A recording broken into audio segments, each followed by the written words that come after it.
Long ജമ്പിൻ്റെയാണ് ഞാനിപ്പോൾ അടുത്ത് പറയാൻ പോണത്. നമ്മൾ ഏറ്റവും കൂടുതൽ ശ്രദ്ധിക്കേണ്ട ഒരു കേസ് എന്താണെങ്കിൽ ലോങ് ജമ്പ്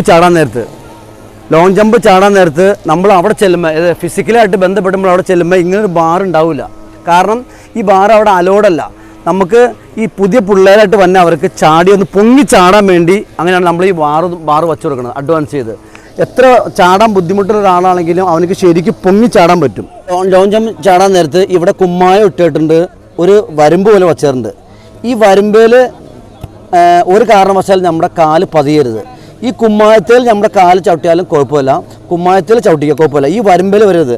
അതിന് ഏറ്റവും വലിയ പ്രത്യേകതയാണത്. ഈ കണ്ടീഷനിൽ നമുക്ക് വരാം. നമുക്ക് ഇങ്ങനെ ഈ കണ്ടീഷനിൽ വന്നിട്ടുണ്ടെങ്കിൽ ഫൗളല്ല. നേരെ മറിച്ച് ആ കാല് നേരെ മറിച്ച് ഇങ്ങനെ പതിഞ്ഞ് പോയിട്ടുണ്ടെങ്കിൽ അത് ഫൗളായിരിക്കും.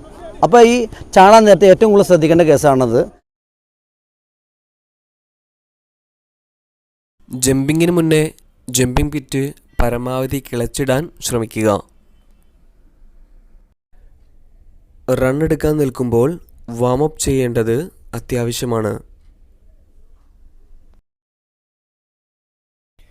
ചെറിയ ഹൈറ്റിൽ ബാർ വച്ചതിന് ശേഷം ജമ്പ് ചെയ്ത് പ്രാക്ടീസ് ചെയ്താൽ ഡിസ്റ്റൻസ് കവർ ചെയ്യാൻ. പിന്നെ ശ്രദ്ധിക്കുന്നുണ്ടെങ്കിൽ നമ്മളിപ്പോൾ ചാടിക്കഴിഞ്ഞിട്ട് ഇതെങ്ങനെ ചാടിക്കഴിഞ്ഞു ഒരു കാരണവശാലും കൈ ബാക്കിലേക്ക് കുത്തരുത്. ബാക്കിലേക്ക് കുത്തിയിട്ടുണ്ടെങ്കിൽ ആ മാർക്ക് അവർ ഇവിടെ ചെയ്യും. ഈ ചെസ്റ്റ് നമ്മൾ ചാടാൻ നേരത്തെ ശരിക്കും ഫ്രണ്ടിലേക്ക് കുതിച്ചിട്ട് കാല് രണ്ടും ശരിക്കും മടക്കി വെച്ചിട്ട് ഒരു സൗണ്ട് എടുത്ത് ഫ്രണ്ടിലേക്കാണ് കുതിച്ചതെങ്കിൽ നമുക്ക് എത്ര ഹൈറ്റ് ആണെങ്കിലും നമ്മുടെ ഏരിയ വിട്ട് നമുക്ക് പുറത്ത് ചാടാൻ പറ്റും. അത് ഏറ്റവും കൂടുതൽ ശ്രദ്ധിക്കേണ്ട കേസാണ്.